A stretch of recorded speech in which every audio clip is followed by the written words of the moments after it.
대표님의 정치 역정에서 이 얘기는 뭐 빠질 수가 없어요.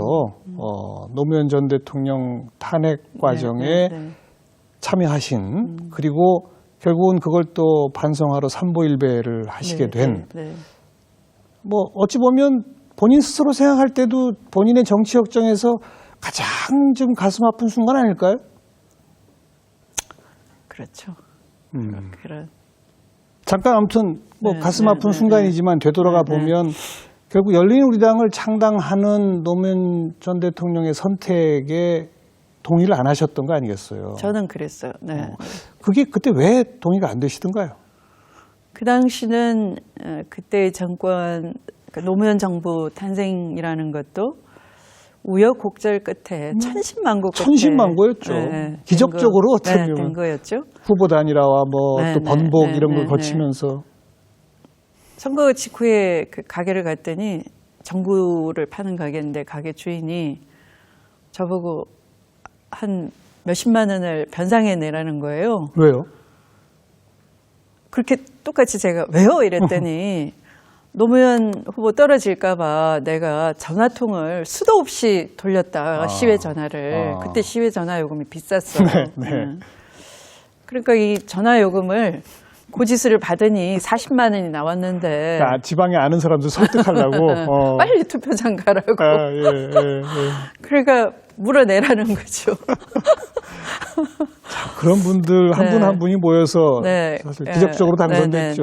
그래서 국민에게 빚진 대통령이라고 누누이 말씀하셨는데 그 지지 세력을 쪼갠다 하는 것은 저는 그 끔찍한 거죠. 아, 이렇게 정치 에너지를 내부에서 다 써버리면 국민한테 빚졌다고 하고 국민이 원하는 일을 못할 텐데 개혁의 동력을 상실할 건데 이거 당 쪼개면 안 되는데 계속 저는 염려를 했던 거거든요. 근데 사실은 뭐 노무현 대통령이 그러신 것도 아니고 몇몇 정치인들이 그 어떻게 보면 돕지 않은 세력을 구정치 세력으로 몰아가지고 이제 어떤 뭐 나름의 그 각자의 이해관계도 있었던 것 같고 어떻게 하다 보니 그런 급류를 타게 된 것 같아요. 그러나 저는 좀 더 멀리 이걸로 그러면 정치를 나누게 한다고 깔끔하게 정리될 거냐? 아니고 계속 저항감을 키울 건데 그게 바람직하지 않다. 좀 더 멀리 내다보고 계속 그 공개적인 편지, 지지 세력을 나누고 쪼개는 일은 안 됩니다라고 하고 계속 했던 거죠. 근데 그게 이제 결국은 그쪽으로 갈 수 없는. 그리고 결국은 그 갈등이 탄핵으로까지 이어졌던. 어찌 보면 긴 흐름에서는 그 당시 추미애 대표의 생각과 주장이 맞았던 거네요. 아마 저는 지금도 다시 그 상황이 되면 또 그런 분열 안 된다고 아마 했을 겁니다. 근데 또 그것이 그렇다고 해서 이제 당에 남으신 원로들이 마지막에 화풀이식으로 이제 우리가 뽑은 대통령을 탄핵한다 했을 때는 제가 안 된다라고 말렸죠. 근데 제가 뭐 그 당시는 이제 제일 나이 어린 그 현역 의원으로서 나머지 그때 남은 분이 한 60명 정도 됐으니까요. 그분들 다를 제가 설득시킬 수가 없었어요. 그래서 불가피하게 이제 또 당론에 대해서 책임을 지는 그런 최고위원 자리에 있었기 때문에 어쩔 수는 없었죠. 아무튼 그런 과정 끝에 2004년 총선에서는 또 낙선도 경험을 하셨고 삼보일배를 했음에도 민주당은 큰 타격을 받았었고 그 당시 그랬고 그 후 이제 정권이 이명박 정부로 넘어가고 또 노 전 대통령 돌아가시고 그 과정에서 혹시 추 대표께서 개인적으로 노 전 대통령한테 어떤 그 탄핵 과정에 불가피하게 참여할 수밖에 없었던 거에 대한 사과랄까 해명이랄까 뭐 그런 걸 개인적으로 하신 적이 있나요? 대통령께서는 이제 제가 그 당 안에서 당 안에서 그 열린우리당을 안 가고 남아서 탄핵을 반대하니까 이제 원로들하고 굉장히 충돌을 할 수밖에 없었고 뭐 그런저런 사정을 대강 알고 계셨던 것 같아요. 그래서 제가 그 해의 총선에 떨어지고 난 뒤에 잠시 좀 여기를 떠나 있겠다라고 이제 하면서 공항으로 가는 길에 대통령 아는 분한테 이제 전화를 받게 됐어요. 잘 갔다 오라고. 그래서 제가 그 전화에 감사하다고 전해달라라고 하면서 꼭 성공을 해주십시오. 네. 이제 그렇게 하고 이제 갔는데 가서 한 석 달 뒤에 대통령이 이제 사람을 보내서 들어오라. 그리고 이제 장관을 맡아달라. 어떤 부처에. 네. 그래서 제가 고민을 좀 하다가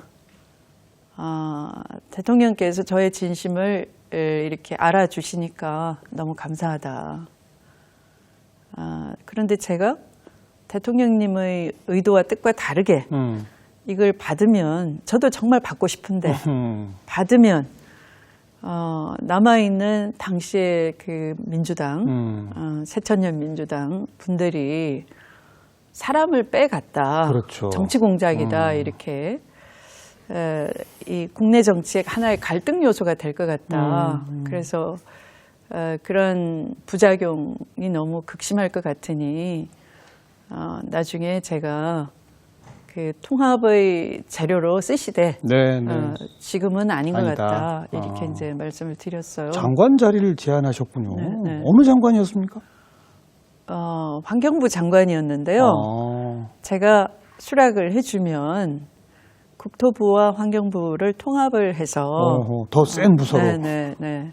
왜냐하면 그 당시 뭐 댐을 하나 건설하려고 해도 국토부와 환경부의 입장이 달랐거든요. 싸움이 많았죠. 네, 그래서 차라리 통합 관리를 하는 게 낫겠다. 네. 그런 과정이 또 있었군요. 네. 자, 정치 역정을 쭉 돌아봤습니다. 야당 대표도 하셨고 여당 대표도 지금 하고 계신데 여당 대표가 더 힘들죠? 훨씬 힘드네요. 뭐가 제일 힘드세요? 사실 그 정치인들이 내심의 사적인 동기가 분명히 지배하거든요. 90% 이상. 근데 그걸 명분으로 적절하게 포장을 하거든요. 그럴 때 그 명분으로 포장된 것에 사실은 지나치게 휩쓸릴 때가 있어요. 그렇죠. 네. 그래서 적절하게 이 사적 동기에 어느 정도 뭔가 이렇게 간파가 좀 돼야지만 되는데 그건 이렇게 숨어 있고 뭐 이렇게 포장된 것 이런 것에 훨씬 많은 비중을 두기 때문에 솔직한 무슨 협치가 나오는 것도 아니고요. 겉돌고 있고 이제 그런 것들이 답답하죠. 네. 야당과 뭔가 관계를 맺는 것 자체가 참 제일 어려운 과제다. 그렇죠. 그리고 저는 어떤 대목에선 기왕에 국민이 만든 정권이잖아요. 사실 국민이 다 국민으로부터 표를 받아서 국회의원이라는 자리에 있는 거 아닙니까? 그러면 국가기관을 구성하는 것은 크게 그 도덕적인 하자가 없으면 도와줘야 된다라고 생각을 합니다. 국가 기구를 구성하는 것부터 해야지만 그 다음 단계로 넘어갈 수 있는데 그 국가기관을 구성하는 자리마저도 동의권을 이유로 부결시키고 하는 건 너무 정략적으로 가는 건 누구를 위해서도 바람직하지 않다라고 생각을 해요.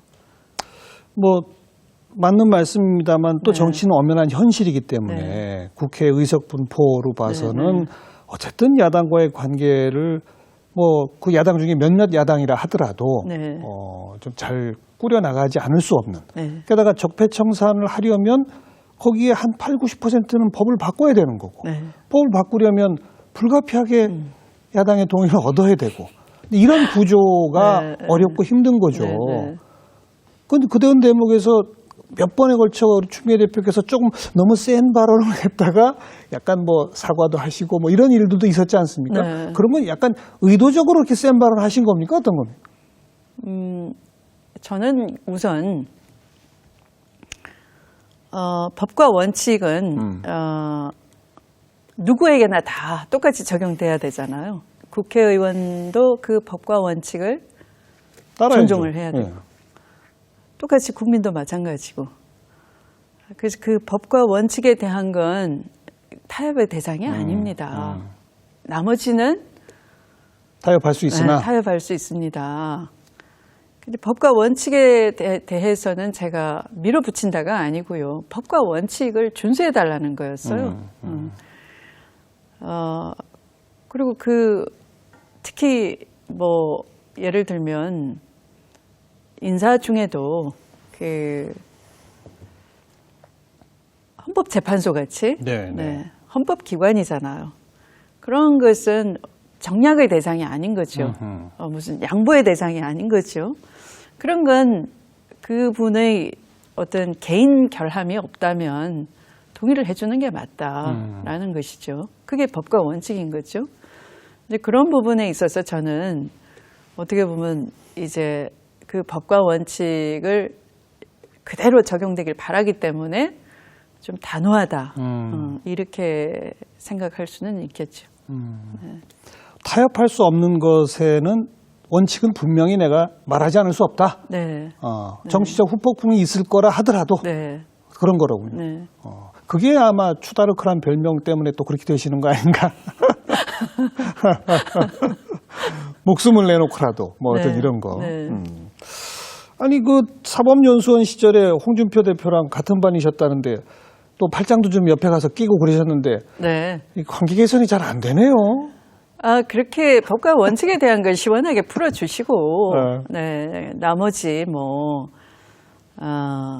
좀 예산이나 이런, 야당 국회의원이 계신 곳에 어느 정도 예산에 대해서 여지를 좀 달라. 이렇게 재량과 협치의 여지가 가능한 부분과 법과 원칙이 있는 부분을 이렇게 구분해주는 대범함이 좀 있으면 좋겠어요. 네. 지금 개혁 과제가 정말 산적합니다. 네. 우선 이제 과거 정부의 잘못됐던 그런 것들을 바로잡는 네. 것도 필요하고, 네. 특히 이제 사법부의 개혁, 네. 검찰 개혁, 네. 그다음에 경제적인 여건을 바꾸려면 뭐 조세 개혁, 뭐 지금 세법 개정도 몇 가지 추진하고 계시고, 네. 뭐 이런 등등 아주 산적한 과제들이 있는데, 네. 뭐 하나 중요하지 않다고 할 수 없습니다만, 그래도 이 집권 여당 입장에서 이것만큼은 반드시 올해 안에 해야 한다. 올해 정기국회에 뭐 몇 가지는 좀 내년으로 미루더라도 네. 이거는 해야 한다. 네. 그런 게 있으면 어떤 것들로 네. 우선순위를 잡고 계세요? 지금 100대 과제 중에 대강 입법적으로 꼭 해결해야 되는 것들은 한 91개 과제입니다. 그러니까 법률로 해야 될 것은 한 430개 정도 되고요. 아이고. 나머지 이제 시행령 이런 걸로 할 수 있는 것들이 한 170개 정도 되고. 어떤 개혁 과제 하나를 하려면 법이 여러 개 바뀌어야 되니까. 그렇죠. 그리고 400개가 넘는 법을 바꿔야 되는 거. 그중에 민생 관련한 것들이 가장 우선적으로 돼야 되는 거죠. 또 그런 부분은 지금의 야당 대표들이 또 대선 후보들이었잖아요. 또 과거에 공약했던 내용도 많잖아요. 네. 그러니까 당신들이 했던 그 공약들을 공통적으로 모아서 우선적으로 맞아. 입법으로 추진해 봅시다라고 하는 것이 이제 여야정 협의체인 겁니다. 여야정 협의체를 만들기 위해서 이제 대통령은 그 분위기 조성을 하기 위해서 그게 이제 협치의 하나의 그렇죠. 그 시스템으로 정착을 하자는 거니까 대통령께서 이번 추석 전에도 야당 만찬도 대표 하고 모시고 그 얘기도 나누고 그랬는데 이제 뭐니 뭐니 해도 우선 과제는 저는 일자리, 민생 이런 거고요. 또 그 일자리 민생을 위해서는 지금 양극화가 너무 심하기 때문에 이 양극화 해소가 절대 필요한 거죠. 예. 네, 그래서 상후 하박의 논리로 좀 가지신 분들, 여유가 있는 분들은 세금을 좀 더 내시고, 더 내고. 네, 힘든 분들은 뭐 법만큼 이렇게 내주시면 되고, 그래서 우리 사회의 격차를 좀 해소해 보자 라는 것이고, 그런 의미에서 지난번에 제가 이 초고소득자, 초대기업에 대해서는 증세안을 네, 증세를 하자라고 했는데 그 부분에 국민 85%가 지지 찬성 의사를 보내주셨어요. 그래서 그 부분도 반드시 이번 입법 과제에 들어가야 되는 것이고요. 네. 그리고 또 최저임금도 이제 이 정부 내에 이렇게 시급 10,000원으로 하겠다라고 약속을 했으니까 이제 점차 이제 올라가야 되는데, 사실은 영세 자영업자 중소기업에 있는 분들 최저임금 하자 그래도 그 기업 여건이 힘들죠. 그러니까 정부가 도와주겠다 했죠. 정부는 이제 직접 지원도 하겠다. 그 인상분에 대해서. 지금 어떤 방법으로 직접 지원하는 것이 어떤 사기적인 방법의 누수를 빼고 온전하게 그 수혜자한테 혜택으로 돌아갈 수 있는지 그 방법을 연구 중입니다. 예, 예. 네. 그럼에도 불구하고 우선 경제 상황이 좋아져야 되는 것이고, 또 지대로 나가는, 뭐 열심히 뼈 빠지게 일을 했는데도 임대료 상승이 너무 가파르잖아요. 월세 내느라고. 네네. 네. 그러니까, 허리 비는. 네. 임금 인상은 2016년에 3.3%밖에 안 됐는데요. 임대료 인상은 무려 10%, 3배가 넘는 거죠. 아무리 열심히 일해도 임대료로 몽땅 다 네. 뺏기게 되는 거죠. 그래서 근로 의욕도 상실되는 거고, 또 자본을 가진 사람들이 자본을 투입을 해도 또 고스란히 내 집 가지고 장사를 하지 않은 이상은 고스란히 임대료로 다 바치게 되는 것이고, 맞습니다. 창업 의욕도 떨어뜨리고 근로 의욕도 떨어뜨리고, 그래서 이 지대 문제를 해결해야 되겠다 하는 것이 이제 제가 지난번 정기국회 당대표 연설에서 강조를 했던 것이에요. 네. 네. 그래서 이 부분에 대해서도 임대료 그 인상 억제 방안, 예컨대 뭐 전월세 상한제라든지 이런 거. 네. 그런 법은 여야가 같이 머리 맞대고 먼저 좀 풀었으면 하는 것이죠. 네. 네. 최우선 과제는 어쨌든 일자리 민생이다. 네. 또 일자리 민생 관련된 여야의 지난 대선 공통 공약부터 합시다. 네. 거기에 추가한다면 야당들이 공약 안 한 것들이 네. 이 초대기업, 뭐 초고소득자 네. 증세 이런 게 네. 공약 없었거든요. 네. 요건 좀 꼭 해야 되겠다. 네. 또 지대 부분도 좀 해야 되겠다. 네. 그 말씀. 네. 그러면 뭐 공수처 신설 이런 건 뒤로 미루는 겁니까? 아닙니다. 당연히 이게 우선이고. 네, 당연히. 당연히 사실은 이 민주화에 대한 그 열망이 이제 촛불을 들게 한 거잖아요. 권력기관부터 먼저 개혁 대상인 거죠. 네. 그래서 특히 이제 검찰 권력이 정권의 하수인이 돼 있었잖아요. 그런 검찰 권력을 좀 민주적으로 개혁하자 하는 것인데, 지금 우선 개혁 방안으로 검찰 권력을 좀 분산시키자. 사실은 이 분권이 어떤 민주주의 작동 원리 하나인 것이죠. 예. 그래서 검찰 권력의 집중을 좀 분산시키겠다. 고위공직자 비리수사처, 공수처도 그런 개혁안 중에 하나이고요. 그래서 이 부분은 좀 시급히 추진을 해야 되겠다 하는 것이죠. 네. 이렇게 이제 공통 공약 같으면은 뭐 별 논란이 없겠지만 그 외에 야당이 좀 반대하는 이런 것도 해야 되겠다라고 할 때는 그동안 더불어민주당 입장에서는 이건 좀 문제가 있는데라고 해서 반대하진, 그러나 야당에서는 하자고 하던, 예를 들면 뭐 규제 프리존 같은 이런 거라든지 그런 야당의 요구도 좀 전면적인 거는 어렵다 하더라도 좀 부분적으로, 예를 들면 뭐 시범 사업을 한다든 이런 식으로 가능하도록 야당의 요구도 일부 받아들이면서 그러면서 우리가 지금 하고자 하는 이것도 좀 야당이 일부 동의하라. 이렇게 좀 할 수 없을까요? 충분히 가능하죠. 예, 예. 오히려 환영하죠. 예. 그래서 대안을 내주면 네. 뭐 규제 프리존뿐만 아니라 서비스 발전 기본법 같은 경우도 그 의료 공공성 네. 이런 것을 준수할 수 있다는 전제 아래에 얼마든지 그것에 대해서는 뭐 검토를 제대로 한번 해볼 수 있죠. 부분적 수정만 좀 있다면. 네. 아니 이제 이런 말씀을 드리는 게 사실 이제 박근혜 정부보다 정권 교체가 된 후에 우리 많은 국민들이 이렇게 막 위에서 막 군림하고 이러는 것이 아니라 국민과 소통하는 뭐 이런 의미에서 정치가 확실히 나아지고 좋아졌다 이런 느낌은 받습니다만 그러나 여야 관계에 있어서는 별로 변화를 이렇게 못 느끼겠다 이런 얘기들이 지금 있거든요. 오히려 저는 대안을 내준다면 그 법안 명칭을 야당 제안으로 그 성과를 야당에게 드리고 싶기도 합니다. 그러니까 뭐라도 좀 대안을 달라 야당에게. 그럼 이건 야당의 제안인데 우리가 받겠다. 능동적으로 하시겠다. 그래요. 조금 좀 변화된 여야 관계 이번 정기국회에서 좀 한번 볼 수 있었으면 하는 그런 바람이고요. 자, 정치인 추미애의 앞으로의 미래 비전이랄까? 자, 내년도 선거에 뭐 서울시장 나가실 건지 안 나가실 건지 뭐 설왕설래가 많은데 어떠세요? 저는 이 100년간의 정당을 만들고 싶다라는 포부를 그 당대표 취임 1주년 기자회견에서 밝혔습니다.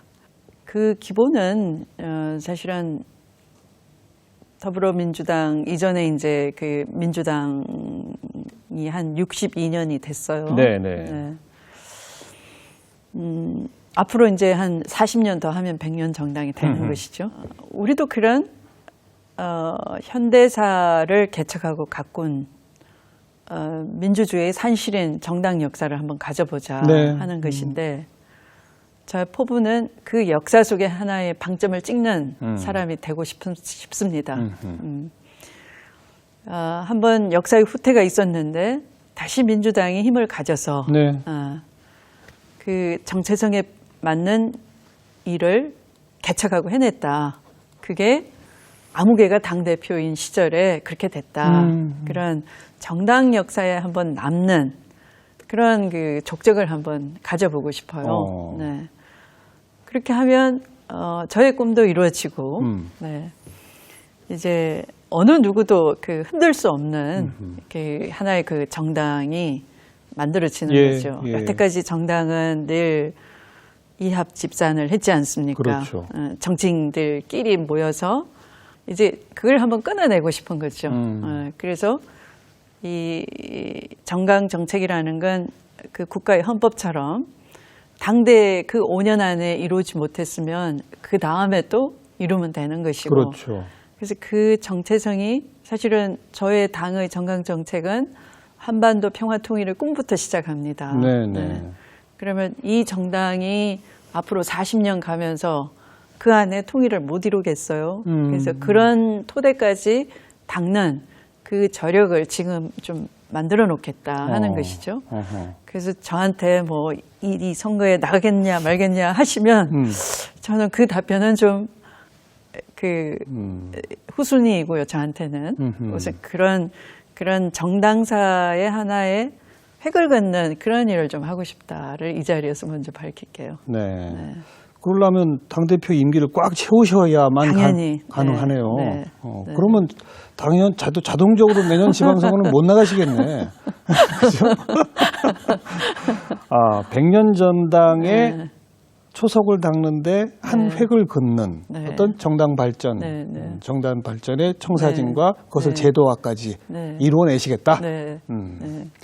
꼭 그 목표 달성하시기 바라고요. 그거는 정말 우리 정치 역사를 위해서도 필요한 것이기 때문에 해주시고 뿐 아니라 이 여야 협치를 통해서 많은 개혁 과제를 성과로 내는 그런 집권여당의 대표도 되시길 바라겠습니다. 고맙습니다. 오늘 귀한 시간 내주셔서 감사합니다. 감사합니다. 네, 여당은 결국 무한 책임을 질 수밖에 없죠.